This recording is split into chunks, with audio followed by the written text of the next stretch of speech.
Looks like history is repeating itself for our dino buddies. Welcome to Jurassic World, Fallen Kingdom. And this time, looks like we get to experience what they experienced 65 million years ago. Basically, a lot of nasty fire and brimstone. But the story doesn't end with the destruction of Isla Nublar. Oh no. This story harkens back to the first film and book. But it takes the aspects of the second movie and book, ramps it all up to about a 50, but does it right. I mean, this is a Jurassic Park film that could stand proudly next to the original.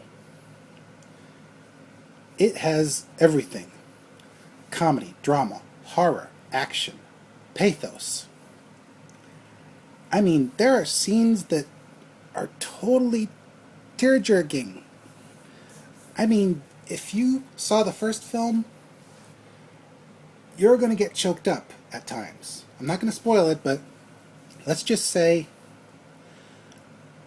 this film totally makes up for the train wreck that was the combination of JP 2 and 3. Anywho, this time around, the mutant dino is more raptor-like than Rex-like, and I think that really helped make him, or should I say her, more of a monster than the I-Rex. People are going to be terrified of this new dinosaur. Unlike the first one, which was honestly not impressive according to most consensus.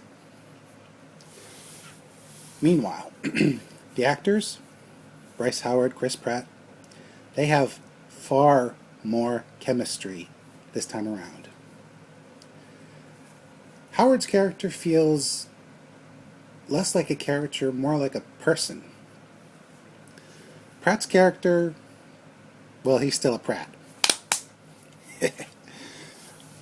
The villains are a little less cookie cutter and a little more real world.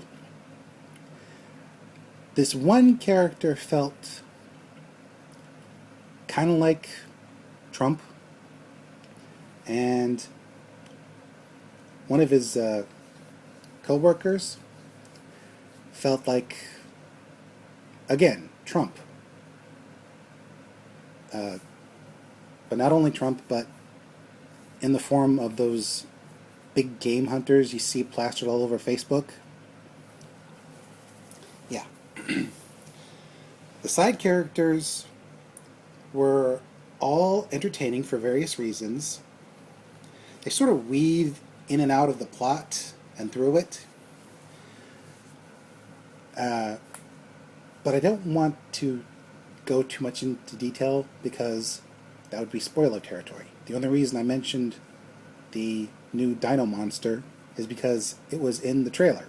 So it's not too much of a spoiler. We get to see a few new dinosaurs, a few old favorites, including one that was part of the tearjerker moment, but again, I don't want to spoil it. The whole thing felt like classic Jurassic Park and classic 50s drive-in monster movie in a good way. I highly recommend Jurassic World Fallen Kingdom to anyone who loved the first film, didn't care for the second or third films, and was mildly impressed by the fourth film. They really ramped everything up in a good way. Now, the dinosaurs themselves, they were a good combo of much better CGI for the most part. There was one scene with one dinosaur that looked a little bit unfinished, but it was still okay, I could sort of suspend my disbelief. But for the most part, they went back to the old school, combining animatronics and CG to make the dinosaurs feel like they had more weight to them, especially when they crashed into stuff. If you like seeing dinosaurs crash into stuff, this is a movie for you. Actually, even if you don't like dinosaurs crashing into stuff, this is a movie for you. This is a movie for everybody.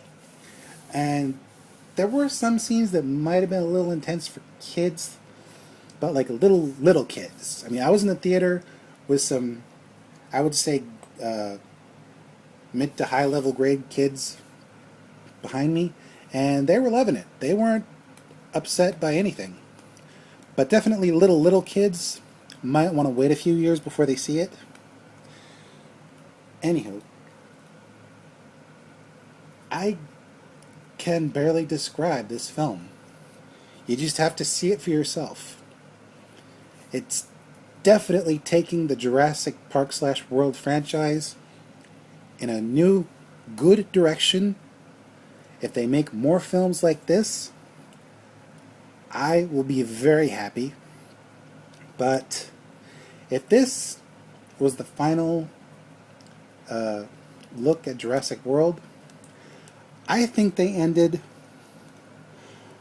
on I would call it an ominous high note, for various reasons that I can't go into without spoilers. Well, I can't really say much else about this, except it was really good.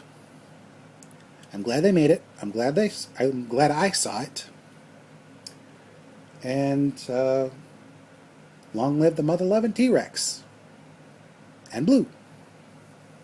This is Mr. J signing out, reminding you that dinosaurs were, are, and always will be awesome.